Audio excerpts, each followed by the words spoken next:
अस्सलाम वालेकुम व्यूअर्स, मैं आपका होस्ट यासिर आप लोगों को वेलकम करता हूं अपने चैनल में और उम्मीद करता हूं कि आप बिल्कुल ठीक ठाक होंगे, हर वापस होंगे। मेरी दुआ है कि आप हमेशा खुश रहें, मुस्कुराते रहें। व्यूअर्स, आज की वीडियो में बहुत अच्छी इन्फॉर्मेशन है जो मैं आपसे शेयर करने जा रहा हूं। स्पेशली जो सैलरीड पर्सन है वो इस वीडियो को ज़रूर देखें। इसमें मैं शेयर करने वाला हूं पर्सनल लोन के हवाले से। अगर कोई सैलरीड पर्सन लोन लेना चाह रहा है, पर्सनल लोन लेना चाह रहा है बैंक से, तो किस बैंक से लोन ले, उसको क्या क्या डॉक्यूमेंट्स चाहिए होंगे, कितना लोन वो ले सकता है, बेसिक रिक्वायरमेंट इस लोन की क्या है, ये सारी चीज़ें मैं इस वीडियो में डिस्कस करूंगा। वीडियो को अंत तक जरूर देखिएगा। अगर आपको वीडियो पसंद आती है तो चैनल को सब्सक्राइब करना, साथ लगे बेल आइकन को प्रेस करना मत भूले ताकि वीडियोस के नोटिफिकेशन आपको मिलते रहें। तो अगर कोई पर्सनल लोन अप्लाई करने जा रहा है तो उसको एक चीज़ बहुत अच्छे से अपने माइंड में रखनी है कि अगर आप तनख्वाहदार हैं, सैलरीड पर्सन है और आप पर्सनल लोन लेना चाह रहे हैं, तो ये बात लाजमी है कि आपकी जो सैलरी है, आपकी जो तनख्वाह है वो बैंक अकाउंट में आ रही हो। अगर आपकी सैलरी बैंक अकाउंट में नहीं आ रही तो बहुत मुश्किल है, बहुत डिफिकल्ट हो जाता है पर्सनल लोन अप्लाई करना। इसलिए जिस भी ऑर्गेनाइजेशन में आप जॉब कर रहे हैं, अगर आपकी सैलरी बैंक अकाउंट में आ रही है, हर मंथ क्रेडिट हो रही है, तो आप पर्सनल लोन बआसानी अप्लाई कर सकते हैं।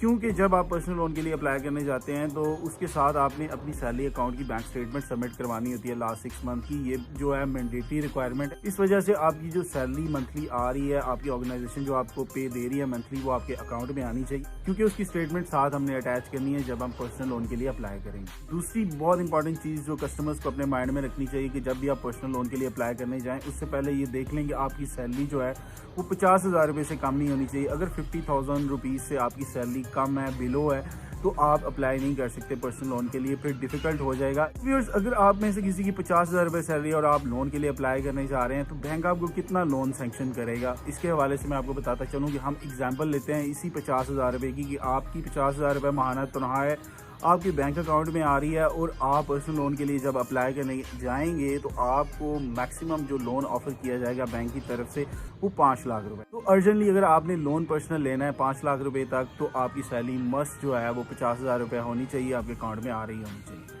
सो व्यूअर्स, इसी तरह अगर किसी बंदे की 70,000 रुपीज़ सैलरी है तो वो तकरीबन 7 लाख रुपए तक लोन अप्लाई कर सकता है। जो 1 लाख रुपए सैलरी ले रहा है 1 मिलियन तक जो है वो पर्सनल लोन बैंक से ले सकता है। तो व्यूअर्स, अगर किसी सैलरीड पर्सन ने पर्सनल लोन के लिए अप्लाई करना है तो उसको कौन कौन से डॉक्यूमेंट्स चाहिए? सबसे पहले तो उनके पास अपना वैलिड CNIC होना चाहिए और इसके अलावा उनके पास अपनी लेटेस्ट सैलरी स्लिप होनी चाहिए और अपना जो सैलरी अकाउंट है उसकी लास्ट 6 मंथ की बैंक स्टेटमेंट उन्होंने साथ लेनी है। ये डॉक्यूमेंट्स लेके बैंक विजिट करना है और वहाँ CBD कंज्यूमर का जो ऑफिसर होता है उसको मिलना है। कुछ एप्लीकेशन फॉर्म्स वो आपको देंगे जो आप रीड कर सकते हैं। रीड करने के बाद वो आपसे उसके ऊपर साइन लेंगे और आपके वो डॉक्यूमेंट साथ अटैच करने के बाद, आपके थंब इम्प्रेशंस लगवाने के बाद, वो आपका एक कंप्लीट केस जो है वो कंज्यूमर का जो ऑफिसर होता है उसको रेडी करता है। उसके बाद जो आपका जो केस है वो आगे कंज्यूमर के डिपार्टमेंट को भिजवा दिया जाता है। वो फर्दर जो है उन डॉक्यूमेंट्स को रिव्यू करते हैं, उनकी असेसमेंट करने के बाद, मुतमईन होने के बाद वो आपका केस जो है वो अप्रूव कर देते हैं। और अब बहुत इंपॉर्टेंट सवाल कि जी उसके ऊपर मार्कअप रेट कितना पड़ता है कस्टमर को।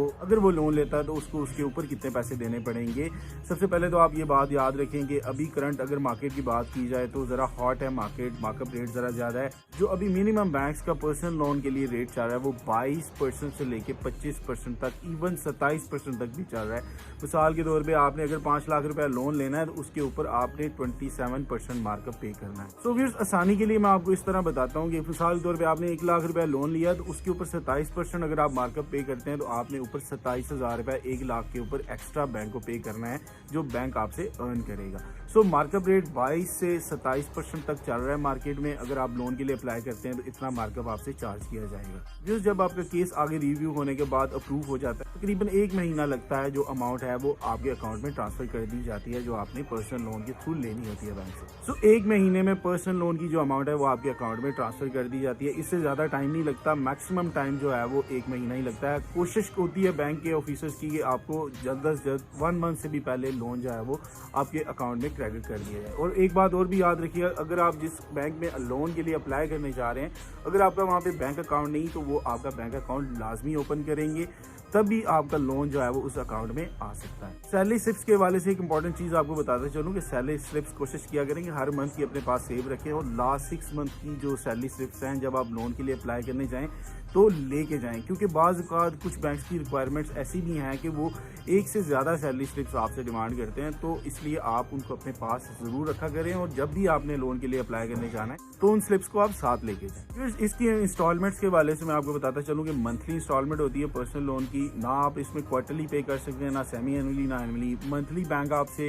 किस्तों की सूरत में आपसे अमाउंट वापस लेता है, और जब आप किस्त के थ्रू अमाउंट वापस पे कर रहे होते हैं तो उसमें कुछ हिस्सा आपकी प्रिंसिपल अमाउंट जो आपने कर्जा लिया हुआ है वो कट रहा होता है, और कुछ उसके ऊपर जो मार्कअप की अमाउंट होती है वो मिला के एक इंस्टॉलमेंट बनती है मंथ जो आपसे चार्ज की जाती है। तो व्यूअर्स, अगर आपको अर्जेंटली पैसों की जरूरत है और आप लोन के लिए अप्लाई करना चाह रहे हैं तो आई होप कि जो मैंने आपको इन्फॉर्मेशन दी है इससे थोड़ी बहुत आपको जरूर हेल्प मिलेगी। कोई ऐसी चीज जो मैं इस टॉपिक के हवाले से आपसे शेयर करना भूल गया हूँ, काइंडली कमेंट सेक्शन में आप जरूर पूछेगा, मैं उसका आंसर जरूर करूंगा। इंशाल्लाह आने वाली वीडियो में एक न्यू और अच्छे टॉपिक के साथ आपसे दोबारा बात होगी। तब तक के लिए अपना बहुत सारा ख्याल रखिएगा। अल्लाह हाफिज़, फी अमान अल्लाह। Thank you very much.